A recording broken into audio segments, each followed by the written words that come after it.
28사단 윤일병 사망 사건, 어제 청와대도 입장을 밝히고 국회에서도 긴급 현안 질의가 이루어지면서 더욱 뜨거워지고 있습니다.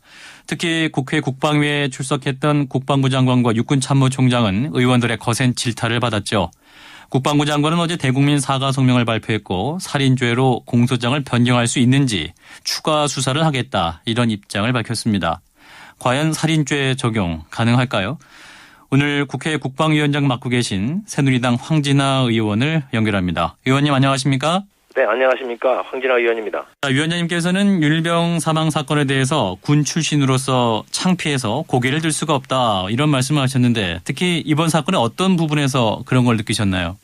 먼저 이렇게 방송에 나와서 말씀을 드리게 되니까 우리 국민들께 머리를 숙여 사과를 드린다는 말씀부터 드리겠습니다. 예. 너무나 걱정을 끼쳐드려서 죄송스럽게 생각하고요. 이번 사건을 보면서 어떻게 군 내부에서 적한테도 그럴 수가 없는데 전우끼리 예. 이렇게 반인륜적이고 잔악행위가 발생할 수가 있었는지 개탄스럽고요. 예. 그리고 현장의 그 초급지휘자가 됐던 현장 책임자들이, 간부들이 예. 파악도 못하고 이렇게 골마 터질 때까지 방치가 됐었는가 하는 점이 개탄스럽습니다. 그다음에 이제 제대로 보고도 안 되고 은폐 의혹까지 생기고 있다는 것을 볼 때 군이 왜 이렇게 됐나 생각을 하니까 사실 고개를 들기가 어려울 정도입니다. 말씀하신 대로 전우끼리 발생했던 점, 그리고 현장에서 아무런 통제가 이루어지지 못했다는 점 때문에 또 많은 네네. 국민들이 우려를 하시고 있는 상황이고, 방금 그 은폐 얘기를 하셨는데요. 네. 그 어제 열린 국방위에서 특히 우리 군에서 이번 사건을 진작 알았으면서 네네. 뭐랄까요, 조직적으로 은폐한 것이 아니냐, 이런 문제 제기가 있었어요. 어떻게 지금 보고 계시나요? 세부적인 건 추가 조사를 해서 확인돼야 된다고 생각을 하는데 예. 결국은 은폐해온 사건이 되었습니다. 왜냐하면은 사건이 일어났었던 4월 6일 그 다음 날 최초 보고를 하고 그다음에 언론에도 보도가 됐었는데 예.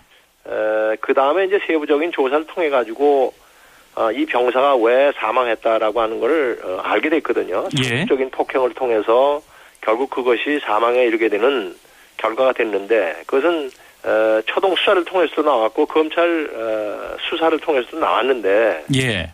이것이 7월 31일 날 언론에 보도가 되기 전까지는 장관이 잘 모르고 있었다 하는 것은 중간에 제대로 보고가 안 된 것이고 예.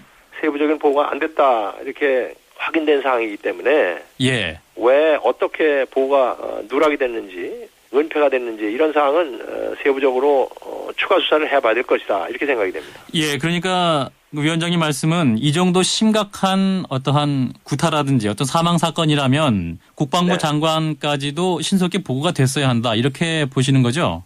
그렇습니다. 네. 그러니까 사건 발생 초기라든지 4월 7일, 그러니까 또 기소가 이루어졌던 5월 2일 그런 네. 시점이라도 국방부 장관에게 발표가 이루어졌어야 한다, 이런 네네. 말씀이신 거죠? 예. 예, 그리고 또 장관이 중간에 교체가 됐기 때문에 예. 국방장관이 교체가 됐으면 이런 심각한 사건이 지금 조사 중에 있다든지 계류 중에 있다든지 이런 걸 보고를 해서 예. 국방장관에게도 경각심을 드리고 더욱 관심을 갖고 조치할 수 있도록 했어야 되는데 보고가 안 되고 그냥 미정비적 지나갔다는 겁니다. 예, 국방부 장관 말로는 7월 31일 언론 보도를 통해 알았다고 하는데 사실 새로 임기를 시작한 것이 6월 30일, 6월 말이었으니까 한 달 전에는 최소한 알았어야 했다, 뭐 이러한 상황이네요. 네, 그런 점도 문제점이라고 볼 수 있습니다. 예. 예, 또 하나 이 여론이 들끓게 되면서 상해치사죄가 아닌 살인죄 적용을 검토하겠다, 뭐 이런 네. 보도가 보도가 있는데요.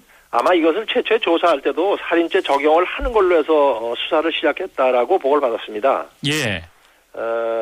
그러나 이제 의도적 살인이냐 아니냐 하는 문제 가지고 논란이 많이 있었던 것 같습니다. 기소할 때. 예. 그래서 이제 그거는 뭐 법리적으로 해석을 해야 되는 문제이기 때문에 예. 제가 이렇게 그냥 예단해서 말씀드릴 수는 없는 상황이고요. 예.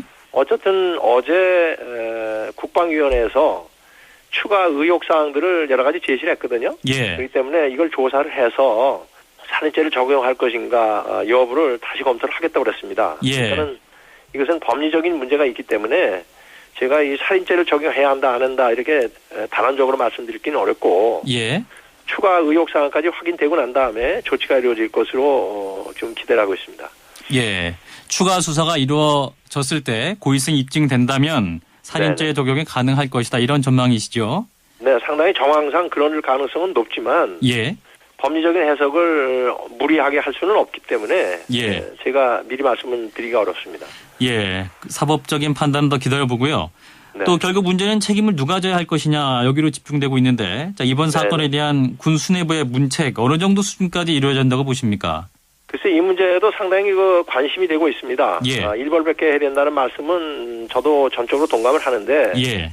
이번 사건과 관련되어 있는 지휘계통상의 모든 사람이 전혀 자유롭지 않다라고 생각을 합니다. 예.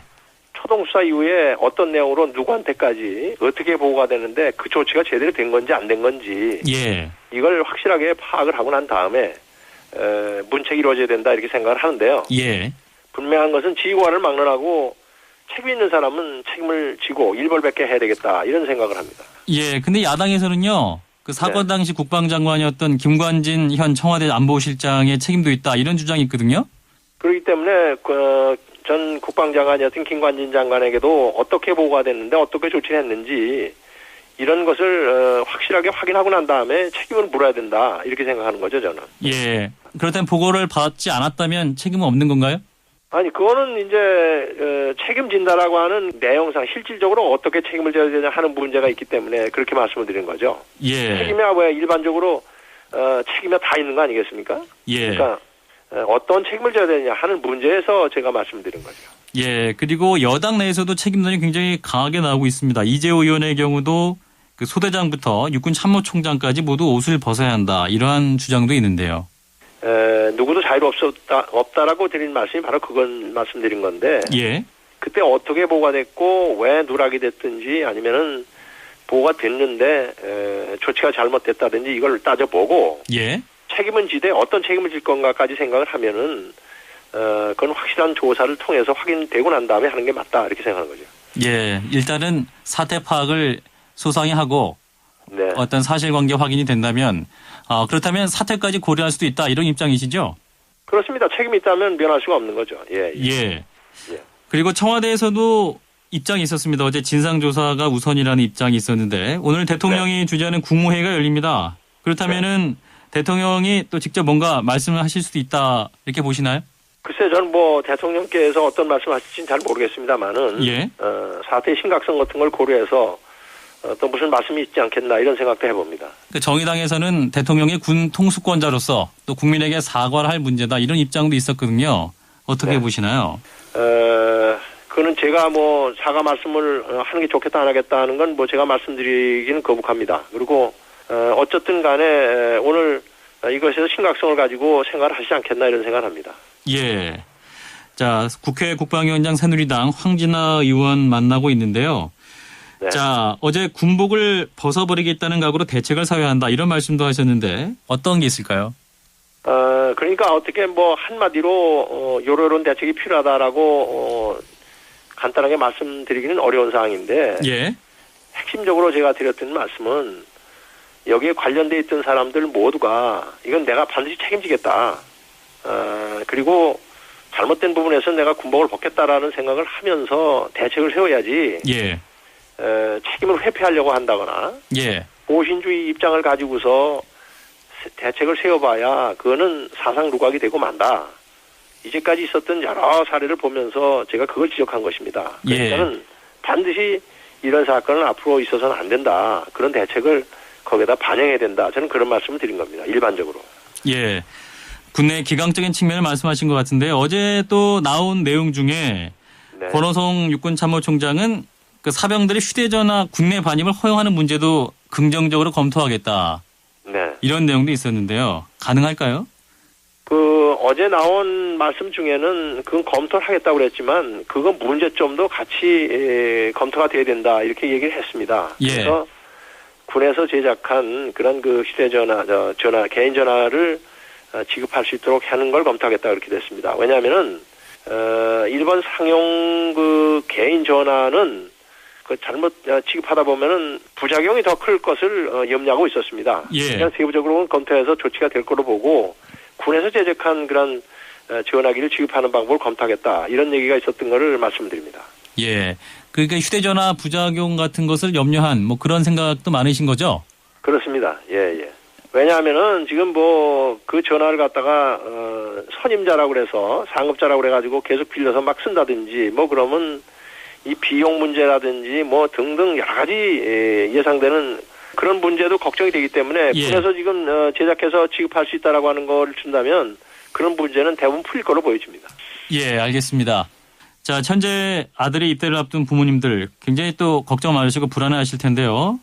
자, 국회 국방위원장으로서 국민들께 한 말씀 하신다면요?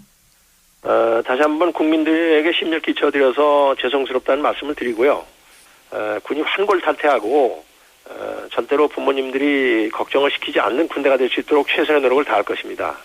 그리고 새로 태어나는 군대가 될 수 있도록 군 내부에서도 스스로 아주 국민들을 안심시킬 수 있는 대책을 내놓을 수 있도록 계속적으로 확인하고 견제하도록 그렇게 하겠습니다. 네, 여기까지 듣겠습니다. 고맙습니다. 네, 고맙습니다. 새누리당 황진하 의원이었습니다.